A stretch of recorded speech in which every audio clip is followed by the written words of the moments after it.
आज हम आपको ऐसे स्वतंत्र सेनानी के बारे में बताने जा रहे हैं जिसने अपने प्राणों की आहुति देकर अपने राज्य और कुल की रक्षा की थी। रानी लक्ष्मीबाई।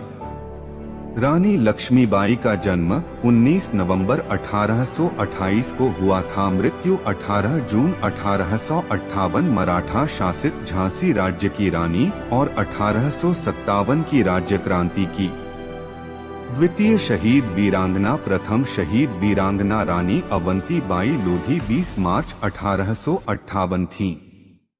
उन्होंने सिर्फ 29 वर्ष की उम्र में अंग्रेज साम्राज्य की सेना से युद्ध किया और रणभूमि में वीरगति को प्राप्त हुई।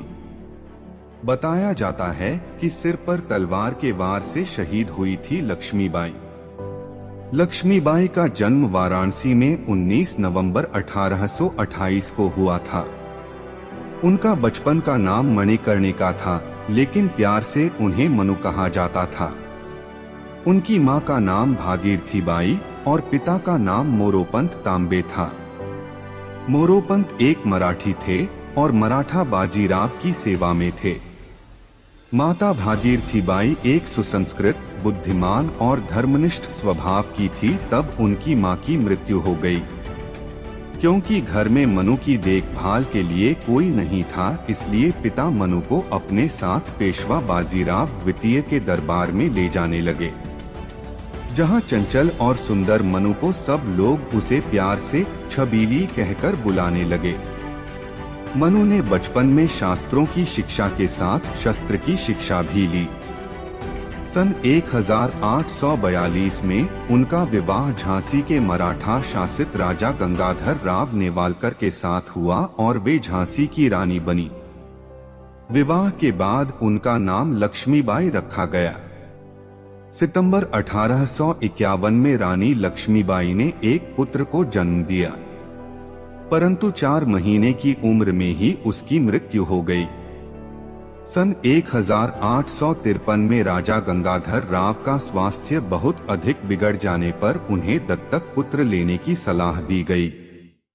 पुत्र गोद लेने के बाद 21 नवंबर 1853 को राजा गंगाधर राव की मृत्यु हो गई। दत्तक पुत्र का नाम दामोदर राव रखा गया। ब्रितानी राज ने अपनी राज्य हड़प नीति के तहत बालक दामोदर राव के खिलाफ अदालत में मुकदमा दायर कर दिया। हालांकि मुकदमे में बहुत बहस हुई, परंतु इसे खारिज कर दिया गया। ब्रितानी अधिकारियों ने राज्य का खजाना जब्त कर लिया और उनके पति के कर्ज को रानी के सालाना खर्च में से काटने का फरमान जारी कर दिया। इसके परिणाम स्वरूप रानी को झांसी का किला छोड़कर झांसी के रानी महल में जाना पड़ा।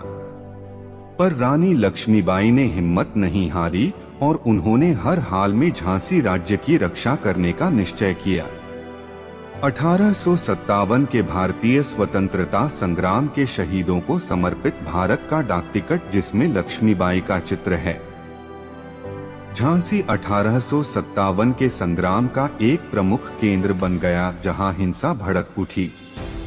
रानी लक्ष्मीबाई ने झांसी की सुरक्षा को सुदृढ़ करना शुरू कर दिया और एक स्वयंसेवक सेना का गठन प्रारंभ किया। इस सेना में महिलाओं की भर्ती की गई और उन्हें युद्ध का प्रशिक्षण दिया गया। साधारण जनता ने भी इस संग्राम में सहयोग दिया। झलकारी बाई, जो लक्ष्मीबाई की हमशक्ल थी, को उसने अपनी सेना में प्रमुख स्थान दिया। 1857 के सितंबर तथा अक्टूबर के महीनों में पड़ोसी राज्य ओरछा तथा दतिया के राजाओं ने झांसी पर आक्रमण कर दिया। रानी ने सफलतापूर्वक इसे विफल कर दिया। 1858 के जनवरी माह में ब्रितानी सेना ने झांसी की ओर बढ़ना शुरू कर दिया और मार्च के महीने में शहर को घेर लिया।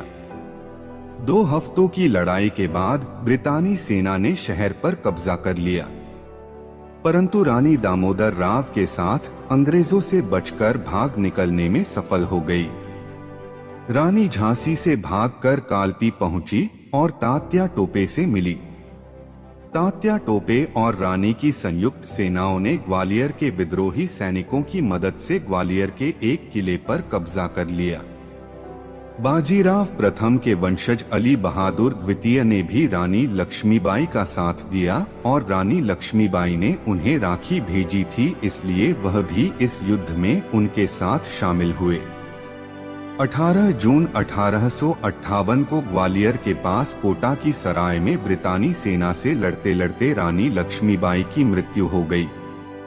लड़ाई की रिपोर्ट में ब्रितानी जनरल ह्यूरोज ने टिप्पणी की कि रानी लक्ष्मीबाई अपनी सुंदरता, चालाकी और दृढ़ता के लिए उल्लेखनीय तो थी ही, विद्रोही नेताओं में सबसे अधिक खतरनाक भी थी। आज की वीडियो में बस इतना ही।